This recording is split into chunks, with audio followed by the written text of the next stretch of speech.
Hello students, welcome back to my channel physics by Dev sir. आज हम class 12 के first chapter electric charges and fields में एक बहुत ही important questions principle of superpositions पे आप लोगों के सामने लेके आए हैं। चलिए देखते हैं क्वेश्चन क्या है कि consider 3 charges Q1, Q2, Q3 each equal to Q at the vertices of an equilateral triangle of side small l. What is the force on a charge capital Q with the same sign as small q placed at the centroid of the triangle. सबसे पहले आइए question को समझते हैं कि अगर 3 different charges Q1, Q2, Q3 जिनकी value क्या है Q के बराबर है, ओके, वो वर्टिसेस पे रखे हुए हैं किसी इक्विलैटरल ट्रायंगल के। क्यों? क्योंकि इसका साइड L, L, L तीनों साइड दिया हुआ है। एक दूसरा चार्ज सेम साइन का हम यहाँ पे कैपिटल Q, इसके अगर इस इक्विलैटरल ट्रायंगल के सेंट्रॉइड पे रख रहे हैं तो आपको बताना है कि नेट फोर्स जो आएगा इस कैपिटल Q चार्ज पर कितना आएगा।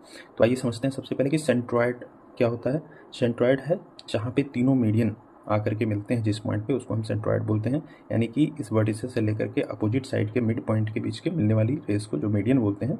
ये तीनों मीडियन जहाँ पे आपस में कट करेंगे वहाँ पे ये चार्ज रखा हुआ है कैपिटल क्यू। ओके, तो आप ये समझते हैं कि चूंकि सेम साइन है दोनों का तो रिपल्सन फोर्स लगेगा, यानी ये चार्ज इस पे किधर फोर्स लगाएगा, इस डायरेक्शन में, ये चार्ज इस पे इस डायरेक्शन में, ये चार्ज इसको इधर रिपेल करेगा। ओके, तो आप देख सकते हैं कि इन फोर्सेस का डायरेक्शन क्या है, तीनों 120 डिग्री पे अलग अलग डायरेक्शन में है।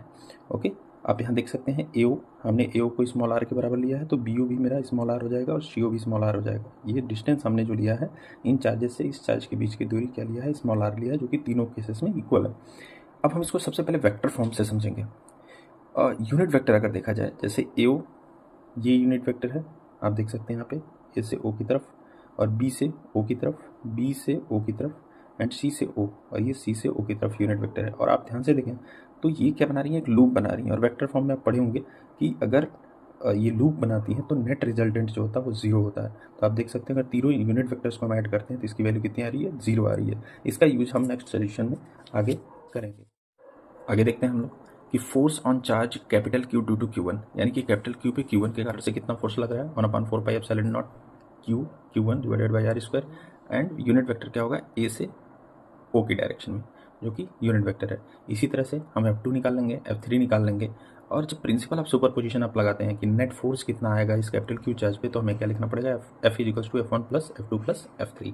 अब जब वैल्यू पुट करेंगे आप तो आप देख रहे हैं कि इसमें कैपिटल Q कॉमन है, 1/4 पाई एप्सिलॉन नॉट कॉमन है, लेकिन Q1, Q2, Q3 भी किसके बराबर है, Q के बराबर है। तो हम इसको पूरे को बाहर ले सकते हैं, तो अंदर जो मेरा बचेगा सिर्फ यूनिट वेक्टर्स बचेंगे। और अभी आप देखें हैं कि यूनिट वेक्टर का सम कितना है, 0 है। तो यहाँ पे जैसे ही हम 0 पुट करेंगे हमारी फोर्स की, नेट फोर्स की जो वैल्यू आ जाएगी वो कितनी आ जाएगी, 0 आ जाएगी। इसका मतलब टोटल फोर्स जो यहाँ पे सेंट्रॉइड पे लगेगा वो कैपिटल Q चार्ज पर इन तीनों चार्ज के कारण से वो कितना आएगा, 0 आएगा। अब हम एक और अल्टरनेट मेथड देखते हैं। आप यहाँ पे देख रहे हैं ये अरेंजमेंट समझ में आ रहा है कि इनके वर्टिसेस पे तीनों चार्ज रखे हुए हैं जिनकी वैल्यू क्या है, सेम है।